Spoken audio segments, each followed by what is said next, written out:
Saya sekarang mau sharing kecerdasan keuangan dalam waktu 6 menit. Saya mulai. Jadi kalau kita mau cerdas secara keuangan, kita harus tahu dua hal yang sangat sederhana, tapi sayang jarang orang tahu isinya dan bagaimana caranya. Jadi kita harus tahu yang namanya pendapatan, satu, yang kedua pengeluaran, income dan spending. Ternyata yang namanya income atau pendapatan itu ada 3 macam. Sayang kalau Anda hanya punya satu saja. Satu yang namanya active income. Active income itu apa? Ketika Anda kerja, Anda baru dapat income. Anda jadi guru ngajar, jadi pegawai negeri, masuk baru dapat income. Jadi dokter, jadi lawyer, jadi pedagang. Ketika Anda dagang baru dapat duit. Jadi trader, ya Anda itu namanya active income. Nah, saya hanya satu ini doang. Kemudian yang kedua, Anda harus tahu bahwa dalam income ini ada yang namanya passive income. Tidur pun dapat duit. Ini income yang paling penting, tapi sayang orang tidak fokus untuk membangun passive income. Kemudian yang ketiga yang namanya capital gain atau portfolio income. Kenaikan dari harta kita. Rumah kita beli misalnya 200 juta. Dalam 10 tahun, jadi naik jadi 1 miliar. Ditidurin pun naik loh 800 juta. Tapi sayang orang cuma punya satu yang namanya ini. Saham, emas atau apapun yang capital gain itu yang namanya portfolio income Anda. Yang kedua passive income tadi. Passive income tuh harus ada 3 ini loh, ada 3 jenis.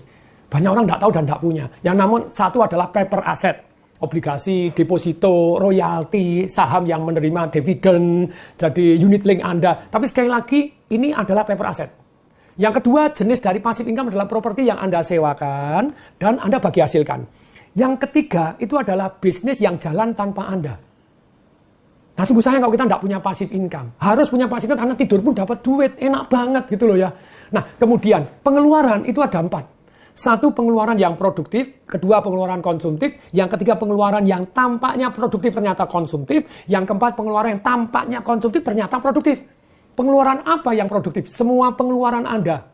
Nambah karyawan, nambah mesin, kemudian beli properti disewakan. Semua pengeluaran untuk ini. Semua pengeluaran yang meningkatkan aktif, pasif, dan portfolio income Anda.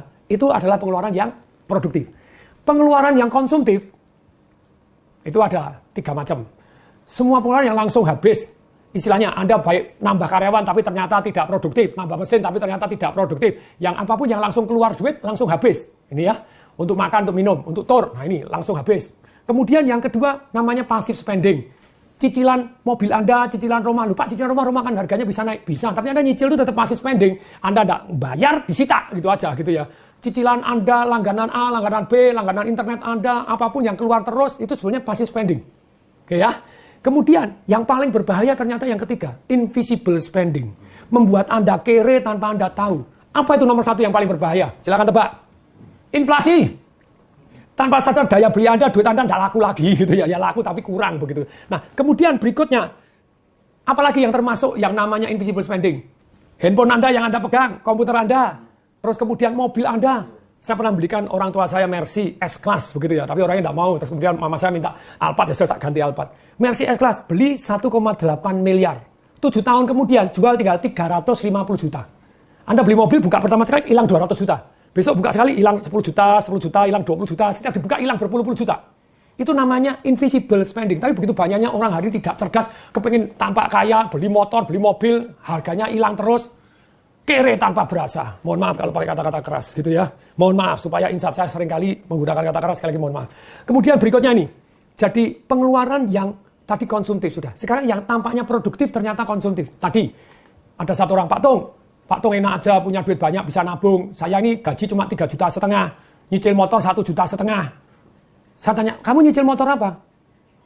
Honda CBR. Aduh. Harganya berapa? 35 juta 500 waktu itu. Oke. DP-nya berapa? 9,5 juta. Cicilannya berapa? 1,6 Pak tepatnya. 1,6 juta Pak. Terus nyicilnya berapa lama? 32 bulan. Saya hitung, berarti kamu total duit keluar 60 jutaan. Sekian. Betul Pak? Kalau 3 tahun, Honda CBR bekas berapa? 12 juta. Saya 12 juta. Berarti kamu dalam 3 tahun, kamu hilang yang namanya uang kamu 48 juta sendiri. Lupa, tapi kan saya perlu kendaraan. Kau perlu beli Honda Legend tahun 2000, 2 juta doang. Lupa, tapi kan gampang rusak. Ya rusak kan bayar cuma 150 ribu, 200 ribu. Jadi sebetulnya banyak orang itu tidak perlu, cuma kepingin. Jadi please deh kalau Anda ini yang namanya seolah-olah, aduh kelihatannya produktif untuk kerja, padahal Anda tidak perlu itu. Anda harus membedakan. Berikutnya yang keempat, yang namanya pengeluaran kelihatannya konsumtif ternyata produktif. 1, pengeluaran untuk belajar.